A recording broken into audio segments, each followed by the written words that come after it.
Estimados estudiantes, reciban un cordial saludo de parte de la Universidad Técnica Particular de Loja.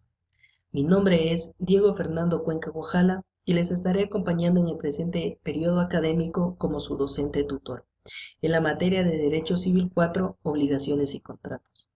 En esta semana veremos la clasificación de las obligaciones.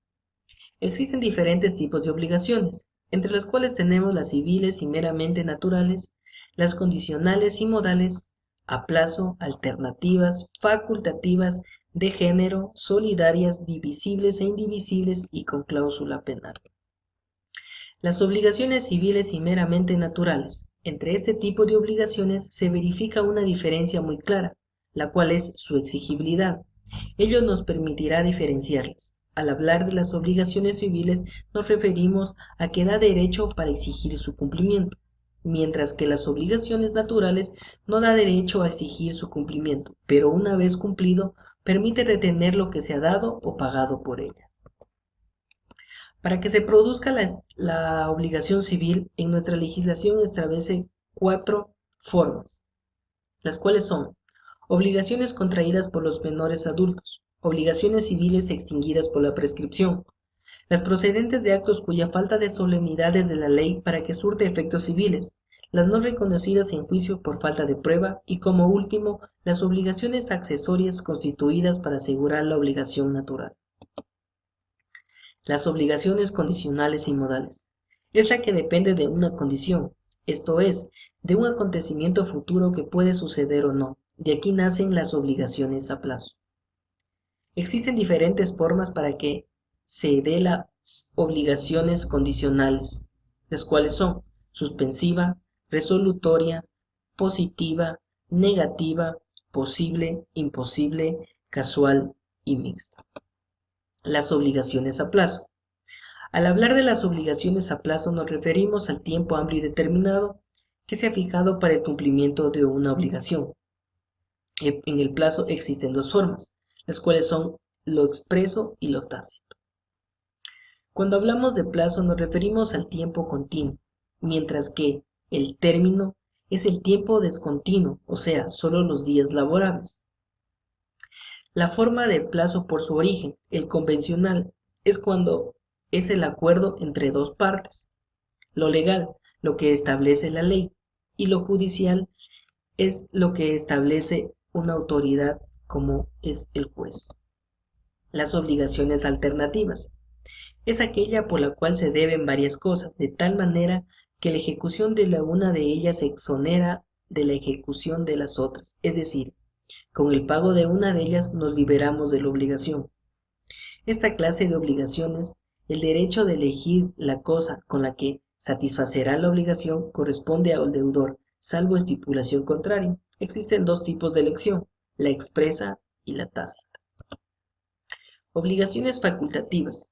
En el artículo 1521 de nuestro Código Civil manifiesta: la obligación facultativa es aquella que tiene por objeto una cosa determinada. No obstante, se le concede al deudor la facultad de pagar con esta cosa o con otra que se designa específicamente.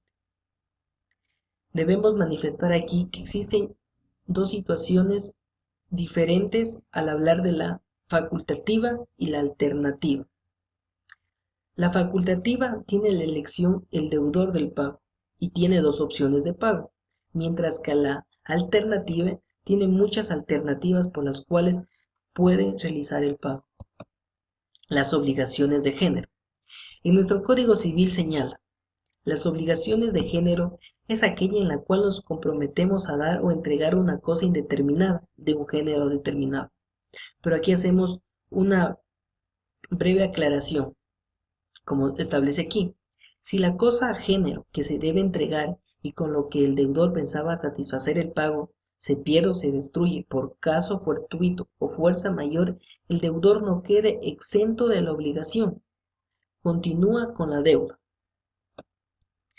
Existen varias complicaciones o tienen diferente confusión entre estas tres palabras, entre especie, género y cantidad. Aquí vamos a dar una definición corta, pero por la cual se van a identificar cada una de ellas más fácilmente. Especie es la unidad o individuo de un cierto grupo, colección o género. Género, conjunto de especies o unidades de una misma naturaleza que presentan características semejantes entre sí. Cantidad, magnitud de número, peso o medida de algo. Aquí ponemos algunos ejemplos acerca de estas tres palabras. Vamos con las obligaciones solidarias.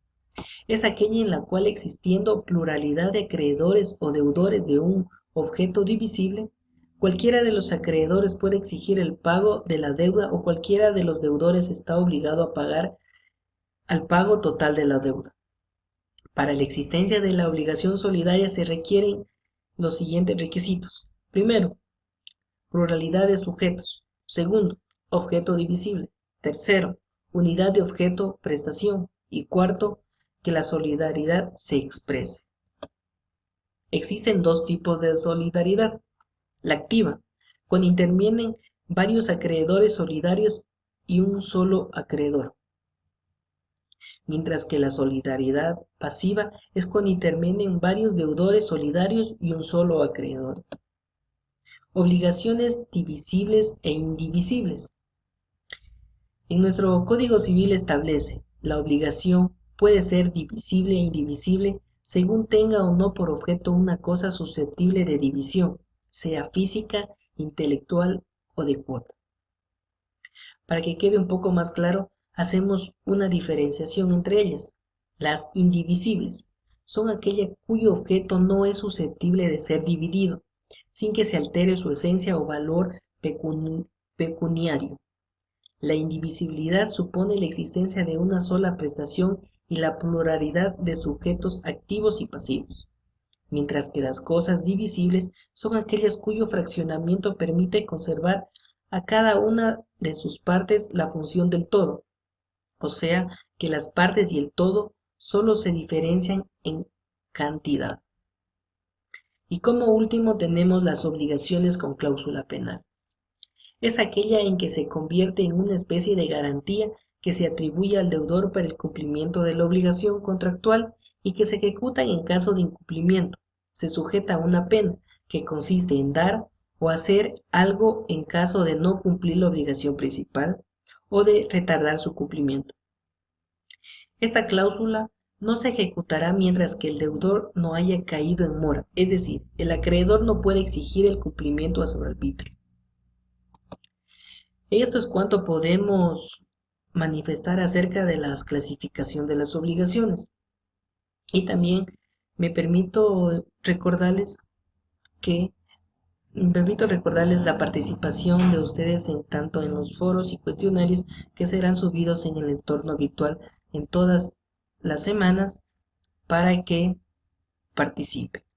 Hasta aquí mi intervención. Les deseo éxitos en el presente periodo académico. Muchas gracias.